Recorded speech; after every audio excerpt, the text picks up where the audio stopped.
Hello, my wonderful students. Oh, how I've missed you, and welcome back from spring break. It is Tuesday, March 31st. Today is an A day. I'm going to start out our week with a quote.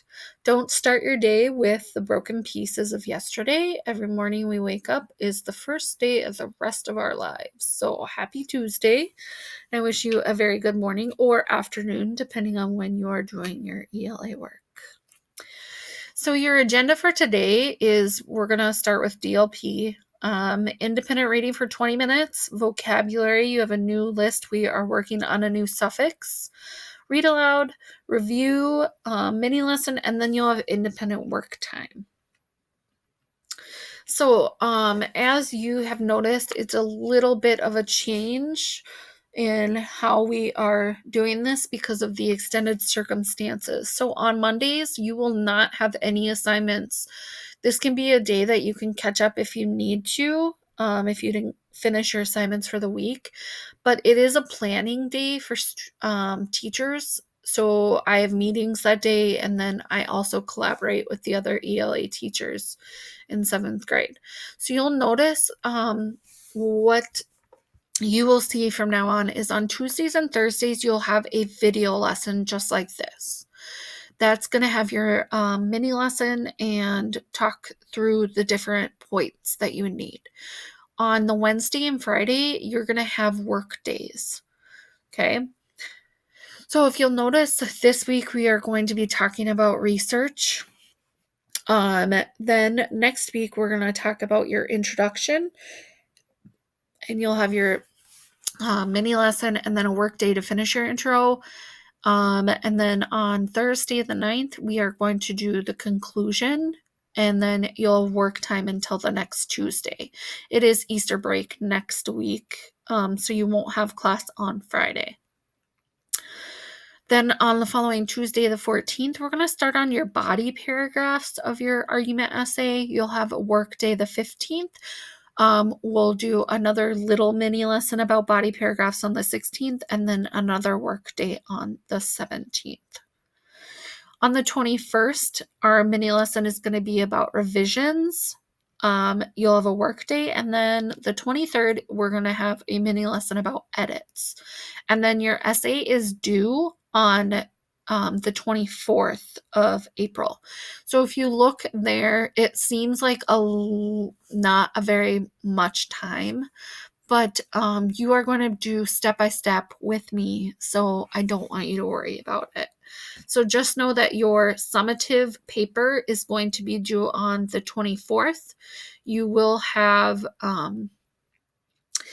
a Ben check as well, but it will not be due that day. It will be a due different day after I meet with the other ELA teachers. So DLP obviously is going to be on a Google form, and you can find it in Classroom each day. Your independent reading time should be 20 minutes. Now, it does not have to be at this time. It can be later on in your day. It can be at night. It doesn't matter, but you are required to read independently for 20 minutes. Now, you can use sites such as Epic. The class code is on Classroom. You have Overdrive, which you can find on the OASD NHI website. You have Flipboard, which is articles personalized for you. It's all dependent on what you want to do. If you want to read a gaming manual, you are more than welcome to do that as well, as long as you are reading for those full 20 minutes. So your new vocabulary is on, which is the action, process, state, or condition. And like I said, it is a suffix. It goes at the end of the word, so you can see that it's at the end. We just ended with ness, which also goes at the end, which is funny because fondness is part of a definition for this 2 weeks worth of vocabulary words. So we have affection, cancellation, complication, donation, excavation, exception, permission, and translation. So make sure that you go on Quizlet and practice a Quizlet game. This doesn't have to be a whole lot of time, but get familiar with your words. If you have not already, you need to go on Google Classroom and look at the GIM kit under resources and click on the link to join my classroom, because you are going to have assignments on there from me as well on those Wednesday, Fridays. Then I have my read aloud, which you can listen to. And then the art of argument review.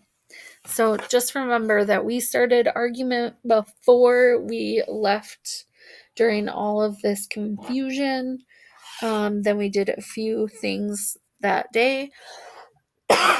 Excuse me. And then now we're back to argument. So let's get started with that. Remember that debating is a way to understand what others are saying and then declare your position and conveying its benefits. It is not yelling back and forth, screaming your point and not listening to others.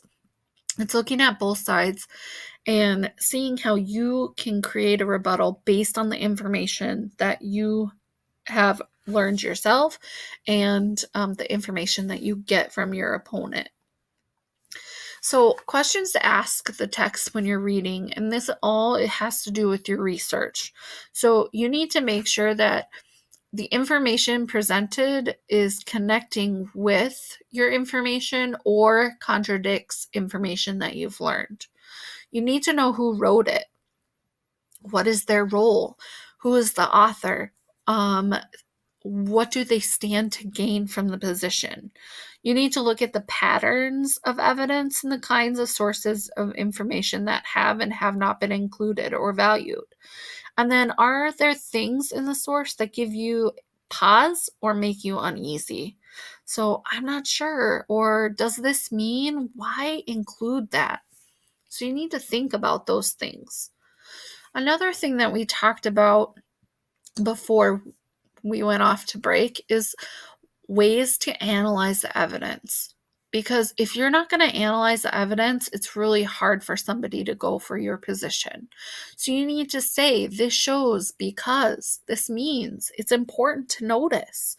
All in all, this adds up to suggest that you, although it could have been instead. So you want people to follow your argument.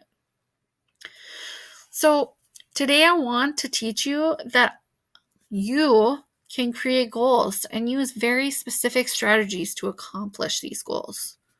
A couple of ways we can do this is by reviewing your research and setting up a plan to complete your work. So for the research part of it, go back to Google Classroom and click on the pro and con graphic organizer that you have. What is your claim? Where did you leave off? What do you still need? You need to make sure that you have those 3 pros and 3 cons with your sources. Make sure you know who said what. And then ways to complete the work. One thing that I do is set up a time of day that works best for me. Like, I am a morning person, but I'm also a night owl. So I can work at either end of the day. In the middle of the day is when I least want to work. I also make checklists of things I need to get done. And I set a timer or a reminder on my phone of when I have meetings or when I have things that are due. So those are just ways that you can keep up with the workload that you have. And I get it. It gets to be a lot. This will help your stress level. So for your independent work time from the mini lesson today, you're going to keep working on your research. It's going to be due Friday. Set up a way to help yourself get all of your work done. Remember to use strong evidence to support your reasons and make sure you cite it. After a quote, in parentheses, you should have the author's last name, the year published, and page number. And then after a detail, your author's last name and year published. I also want you to start looking at how you can analyze your evidence. So one thing that I wanted to do for you is do your checklist for you for ELA. Overall, what do I need to complete today? DLP, which is the link on the classroom. Check out the new vocabulary. Go on Quizlet, play a game. Listen to Read Aloud. The link is actually on the Read Aloud site. Check back with your pro and con research and organize your work so you can complete it. And then independent read for 20 minutes. So now we come to office hours. My office hours are Tuesday through Thursday, which that's a lie. I'll be there Friday too. I am required to have 1 hour in the morning and 1 hour in the afternoon. I have chose to have 2 hours in the morning and 2 hours in the afternoon. So I will be available to you from 8 a.m. until 10 a.m. and then 12 p.m. to 2 p.m. And that will be Tuesday through Friday, not Thursday. Starting next week, I'm going to have different times where we can video chat as a class once a week. More information to come.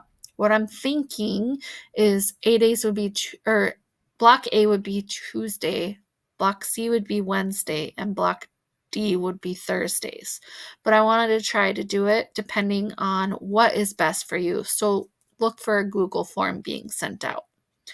And if you need to contact me with questions after that, you can email me and I'll get back to you within the 24 hours.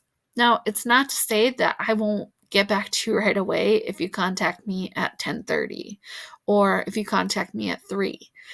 I'm here for you guys always. So if you ever have questions or concerns, please don't hesitate to ask me. And good luck with today. I'll talk to you guys soon.